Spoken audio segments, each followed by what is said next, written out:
নমস্কার। পরশুরামের আজকের পর্বে রিভিউতে যেটা দেখা যাচ্ছে যে তটিনী, পরশুরাম, বলরাম, মায়া সবাই আছে। সৌরভকে তো আটক করে নিয়েছে, সৌরভকে ইন্টারোগেশন করছে। তটিনী তো খুব রেগে গেছে, পরিষ্কার করে মুখ খুলতে বলছে। সৌরভ চুপ করে আছে। এবার পরশুরাম গেছে, বলছে যে বলে দে সত্যিটা বলে দে। সৌরভ বলছে আমি কিচ্ছু জানি না। বলে জানিস না, দাঁড়া তোকে একটা জিনিস দেখায়। এবার সৌরভকে একটা ভিডিও দেখাচ্ছে যেখানে কর্ণ কবির পরিষ্কার আলোচনা করছে যে পরশুরাম বেঁচে গেলে তো আমরা ফেসে যাবো। কবির বলছে তুমি আর আমি ফেসে যাবো, আর বিশেষ করে তো তুমি আর সৌরভ ফাঁসবে। এই সমস্ত কথাবার্তা হচ্ছে। তো সেটা সৌরভকে দেখায়, সৌরভ তো অবাক হয়ে যায়। পরশুরাম বলছে কনফিউশন তো অলরেডি আগে থেকে রেডি হয়েই আছে, এবার তো কাজ করার পালা। তো তটিনী তখন বলছে সৌরভকে, দিল্লি থেকে অফিসাররা আসছে, অনেক অফিসার আসছে, এবার তোর অবস্থা খারাপ হয়ে যাবে। একদম মুখ চোখ ধরে বলছে তটিনী, এতটাই রেগে গেছে। মানে তটিনী ইন্টারোগেশন করছে। ওদিকে হসপিটাল থেকে পরশুরামের কাছে ফোন এসছে, কর্ণ চ্যাটার্জি নাকি অসুস্থ হয়ে গেছে। তাই বলছে যাই আমাকে হসপিটালে যেতে হবে। কেন? তা অনেক বোঝালাম কর্ণ চ্যাটার্জিকে যে ট্রিটমেন্টটা আমরাই করে দিচ্ছি, শুনলো না। একদম হসপিটালে গিয়ে ভর্তি হয়ে গেল অসুস্থ বলে। তটিনী তো হাসছে। তটিনী বলছে যে আমি আবার রান্না করে এনেছি, তো গরম গরম ইলিশ ভাপা, একদম পাতলা মুসুর ডাল আর বেগুন ভাজা। তো বলরামরা তো বলছে সেই জমে যাবে, তাই বলছে। ওদিকে কর্ণ চ্যাটার্জি তো অসুস্থতার ভান করে একদম শুয়ে আছে, স্যালাইন ফ্যালাইন মুখে লাগিয়ে একদম আইসিইউতে ভর্তি সে। তো নার্স গেছে, নার্স গিয়ে এবার সব বিপি মাপার মেশিন টেশিন বের করছে। তো কর্ণ বলছে ওই সব বিপি মেশিন টেশিন দিয়ে কী হবে, ব্লাড চালান, স্যালাইন দিন। নার্স বলছে ওইভাবে তো ব্লাড চালানো যায় না। বলে হ্যাঁ তোর নিকুচি করেছি, ব্লাড চালানো যায় না।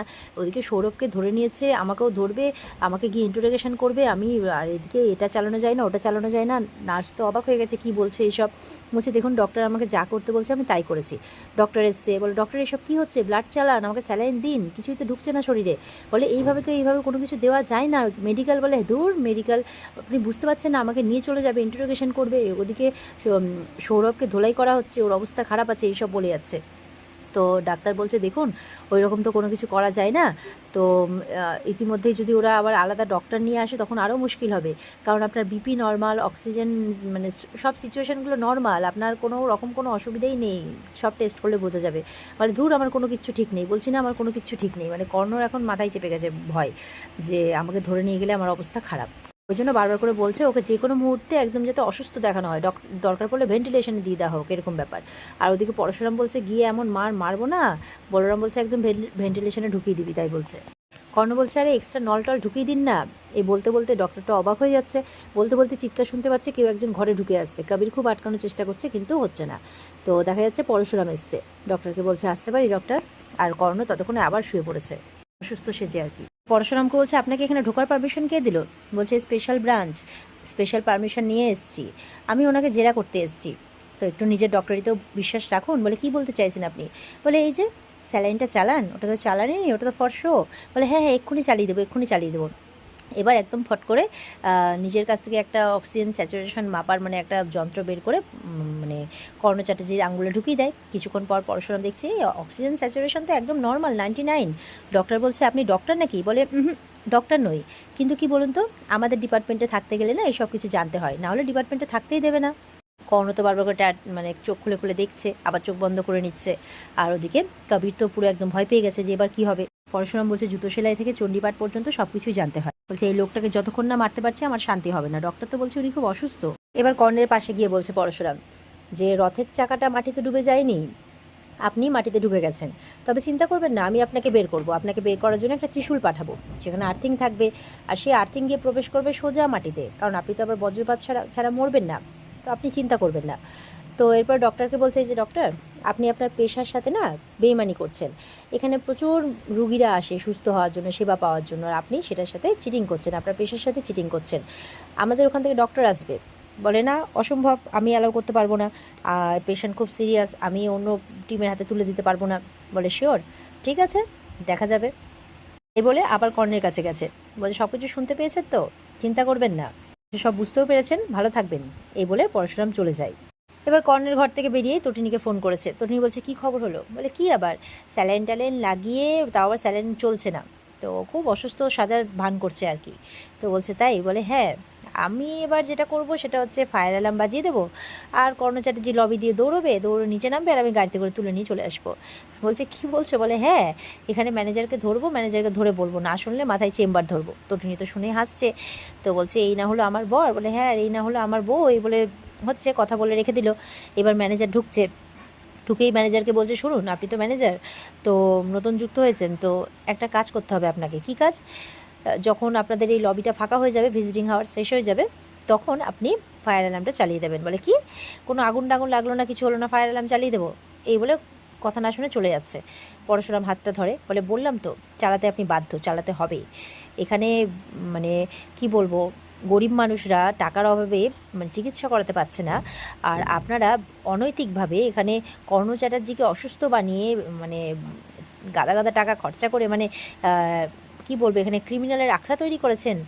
তো কলারটা ধরে নিয়েছে, বলছে কি করছেন আপনি? আমি কিন্তু থানায় ফোন করব। পরশুরাম তখন বলছে লাভ নেই থানায় ফোন করে। কার্ডটা দেখাচ্ছে, স্পেশাল ব্রাঞ্চ পরশুরাম। শুনে তো একদম কেঁপে গেছে, স্যার স্যার এরকম করছে। তো বলছে হ্যাঁ, বলছে কর্ণ চ্যাটার্জিকে যাতে পুলিশ জেরা না করতে পারে, ওকে অসুস্থ বানিয়ে এখানে ভর্তি করে রেখেছো। ফায়ার অ্যালার্মটা বাজাতে বললে বাজাতে পারবে না বলছো? বলছে যে ডক্টর বলেছিল এখানে ভর্তি করতে, ডক্টর বলেছিল চেক আপ করতে। একটা লোক যার অক্সিজেন স্যাচুরেশন পুরো নর্মাল, 99%, হার্টের অবস্থা সব কিছু একদম নর্মাল, এইটুকু আমি দেখে নিয়েছি চেক করে, তাকে তোমরা ভর্তি করে রেখেছো অসুস্থ বানিয়ে। এই ম্যানেজারের কিছু বলতে পারে না।